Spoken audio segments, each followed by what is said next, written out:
आप में से बहुत सारे ऐसे स्टूडेंट होंगे जो टीचिंग एग्ज़ाम्स की तैयारी करते होंगे और आपको टीचिंग एग्ज़ाम्स की तैयारी करते समय कुछ ऐसे ऐसे मनोवैज्ञानिक शब्द आते हैं जो कि आपको कभी कभी समझ में नहीं आता है, जिसके बारे में आप एक अवधारणा आप नहीं बना पाते हैं। वैसे ही कुछ सीरीज लेकर हम आपके सामने उपस्थित हुए हैं जो आपको टीचिंग एग्ज़ाम्स, अभी जो सीटेट एग्ज़ाम होने वाला है उसी से संबंधित टॉपिक है या किसी भी टीचिंग एग्ज़ाम्स के लिए संबंधित टॉपिक है। आपको ये टॉपिक कहीं ना कहीं परेशान करता है, जो कि ये सेशन बहुत छोटा होगा, लेकिन इसमें हम उस शब्द के अवधारणा के बारे में आपको बताने का कोशिश करेंगे। नमस्कार, स्वागत है आप सभी का एन टीचिंग के इस यूट्यूब फैमिली में और मैं हूँ Aditya, an teaching YouTube family के तरफ से। तो आप सभी के सामने एक वर्ड आता होगा, निदानात्मक एवं उपचारात्मक शिक्षक, जिसको हम लोग इंग्लिश में बोलते हैं diagnostic and remedial teaching. Diagnostic teaching क्या होता है, रिमेडियल टीचिंग क्या होता है, इसके बारे में आज के वीडियो में हम समझेंगे, जिसको हिंदी में कहा जाता है निदानात्मक एवं उपचारात्मक शिक्षण। एक्चुअल में जो मनोविज्ञान की परिभाषा है, एक्चुअल में जो साइकोलॉजी की परिभाषा है, वो इसके संदर्भ में इस तरह से दिया गया है कि बच्चों की समस्या को जानने के लिए हम लोग निदानात्मक परीक्षण का यूज करते हैं। अब जो समस्या हमको पहचान में आ जाता है उसका उपचार करने के लिए हम लोग उपचारात्मक शिक्षण का यूज करते हैं। अर्थात सिंपल वे में हम लोग इस तरह से कह सकते हैं कि बच्चे का जो समस्या होता है, जो भी उसका प्रॉब्लम है, उस प्रॉब्लम को जानने के लिए जो हम लोग प्रोसेस करते हैं, जो क्रिया हम लोग करते हैं, उसे हम लोग निदानात्मक शिक्षण के अंतर्गत में रखते हैं। और जब उसका समस्या या उसका प्रॉब्लम अगर हमको पता चल जाता है, उस प्रॉब्लम को दूर करने के लिए जो हम लोग उपचार करते हैं उसे हम लोग उपचारात्मक शिक्षण के नाम से जानते हैं।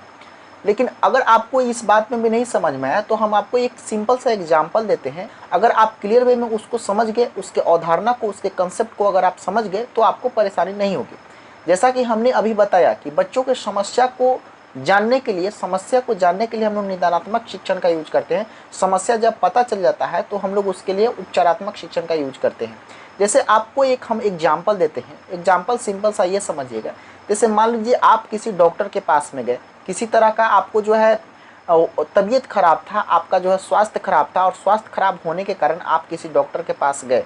तो डॉक्टर के पास जाने के बाद डॉक्टर साहब ने आपसे हाल चाल लिया और अपना जो प्रॉब्लम है, आपकी जो समस्या है, उस समस्या को आपने डॉक्टर के सामने प्रस्तुत किया। डॉक्टर साहब ने, सिंपल है, जब आप किसी डॉक्टर के पास जाएंगे तो वह आपसे आपको जो समस्या हो रहा है उस समस्या के बारे में पूछने की कोशिश करेंगे, बोलेंगे क्या प्रॉब्लम है। तो आप अपने प्रॉब्लम को बताइएगा। जैसे आप सिंपल सा प्रॉब्लम बताइए कि सर बहुत ज़्यादा ठंड के साथ में हमको बुखार आ रहा है, फिर उसके बाद खांसी भी हो रहा है, फिर उसके बाद थोड़ा सा सर दर्द भी हो रहा है। तो ऑब्वियसली जब आप जो है अपने समस्या को जब डॉक्टर के सामने बताते हैं तो उससे संबंधित जो बीमारी है उसके द्वारा जो डायग्नोस्टिक टेस्ट है उसके जांच को वो लिखते हैं। अर्थात अगर उनको सीधा सीधा वह बीमारी पकड़ में नहीं आता है तो वो बोलते हैं सीधा सीधा अपने पुर्जा पर क्या लिख देते हैं कि कुछ टेस्ट लिख देते हैं, बोलते हैं कि ये टेस्ट करा कराइए, और टेस्ट करा कराइएगा, उसके बाद हम देखते हैं कि उसका अगला जो है दवा हम उसमें क्या लिखेंगे। आप जाते हैं किसी जांच घर में और टेस्ट कराते हैं। टेस्ट कराने पर जो भी आपको वो लक्षण के अनुसार जो भी टेस्ट होना चाहिए डॉक्टर साहब खुद से लिखे रहते हैं, और उससे संबंधित आप जाकर टेस्ट कराते हैं, और टेस्ट कराने के बाद में फिर से डॉक्टर के पास रिपोर्ट लेकर आप आते हैं।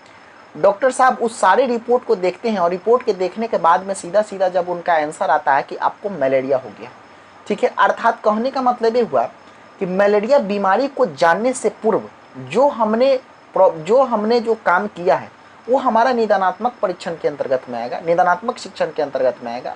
और हमको जब पता लग गया कि मलेरिया आपको है, मलेरिया बीमारी आपको है, तब जो है डॉक्टर साहब ने मलेरिया का दवा आपको दिया, तो वो हमारा कौन सा हो गया, उपचारात्मक शिक्षण के। अर्थात कहने का मतलब ये हुआ कि समस्या का पता लगाने के लिए हम लोग किसका यूज करते हैं, निदानात्मक शिक्षण का।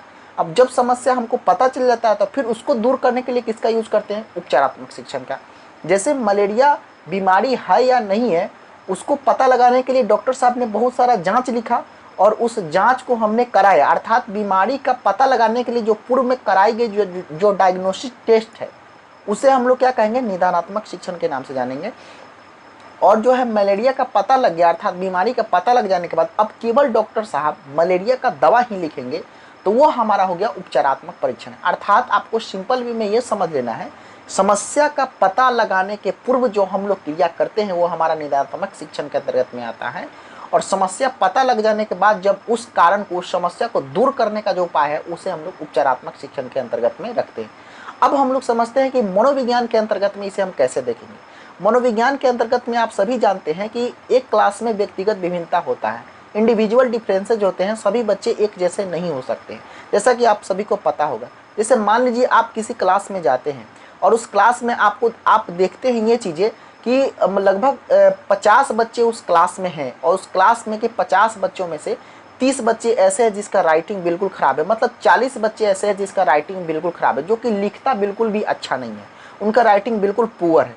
तो आप क्या करेंगे, मतलब आप सबसे पहले राइटिंग क्यों पुअर है, राइटिंग क्यों इसका अच्छा नहीं है, उसको पता लगाने के लिए हम लोग पहले कुछ जाँच पड़ताल करेंगे, ठीक है। और वह जो जाँच पड़ताल होगा वो हमारा निदानात्मक शिक्षण के अंतर्गत में होगा। और जब हमको पता लग जाएगा कि हाँ ये राइटिंग बच्चों का इसलिए ख़राब है क्योंकि 50 बच्चे वहाँ पे पढ़ रहे हैं, 40 बच्चे का जो है रेशियो हम देख रहे हैं कि 40 बच्चे का राइटिंग ख़राब है, 10 बच्चे का ही राइटिंग ठीक ठाक है, अर्थात कहने का मतलब कहीं ना कहीं उसमें कमी तो है, क्लास में किसी न किसी प्रकार की कमी तो है, इसीलिए 40 बच्चों का राइटिंग ख़राब है। तो उस 40 बच्चे का राइटिंग क्यों ख़राब है इसको जाँच करने के लिए हमने एक परीक्षण किया, जिसको हम लोग निदानात्मक परीक्षण के अंतर्गत में रखें, ठीक है। अर्थात उस समस्या क्या था हमारा कि राइटिंग बच्चों का क्यों खराब है, राइटिंग बच्चों का क्यों खराब है, इस समस्या का पता लगाने के लिए जो हमने परीक्षण किया, शिक्षण किया, जो हमने परीक्षण किया, उसे हम लोग निदानात्मक के अंतर्गत में रखेंगे। और जब इसका हमने परीक्षण किया तब हमको पता लगा कि इस क्लास में या इस स्कूल में जो है कभी भी राइटिंग लिखाया ही नहीं जाता था, राइटिंग जो है बच्चे को HW में होमवर्क में कभी दिया ही नहीं जाता था, इसीलिए जो है बच्चों का राइटिंग इतना पुअर है, इतना जो है अच्छा नहीं है, ठीक है। तो ये चीज़ का जब हम पता लगाते हैं, छानबीन करते हैं, ये सभी निदानात्मक के अंतर्गत में आता है।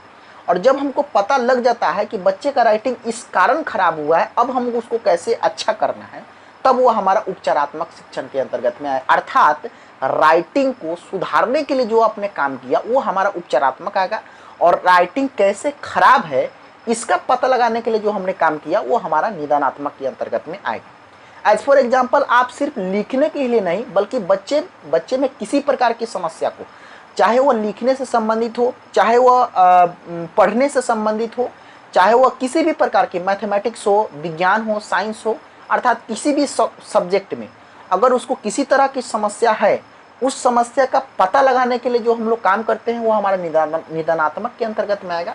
और जब उस समस्या का पता लग जाएगा और उसके लिए जो हम काम करेंगे, मतलब उस समस्या को दूर करने के लिए जो हम लोग काम करेंगे वो हमारा उपचारात्मक के अंतर्गत में आएगा, ठीक है। अर्थात सीधी सीधी बात आपको यह समझ लेना है, साइकोलॉजिकल लैंग्वेज में भी, मनोवैज्ञानिक शब्दों में भी इस तरह से समझ लेना है कि किसी भी भाषा, कोई भी बच्चा हो, अगर उस बच्चा का समस्या का पता लगाने के लिए, जब समस्या कारण जानने के लिए जब जो है जो परीक्षण हम लोग करते हैं वो निदानात्मक के अंतर्गत में आता है, और उसके बाद में जब समस्या का पता लग जाता है तो उसको दूर करने के लिए जो हम लोग करते हैं वो हमारा उपचारात्मक शिक्षण के अंतर्गत में आता है।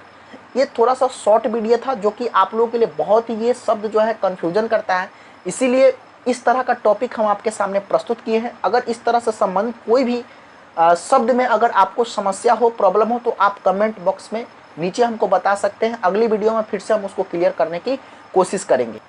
उम्मीद करते हैं ये चीज़ें आपको समझ में आया होगा।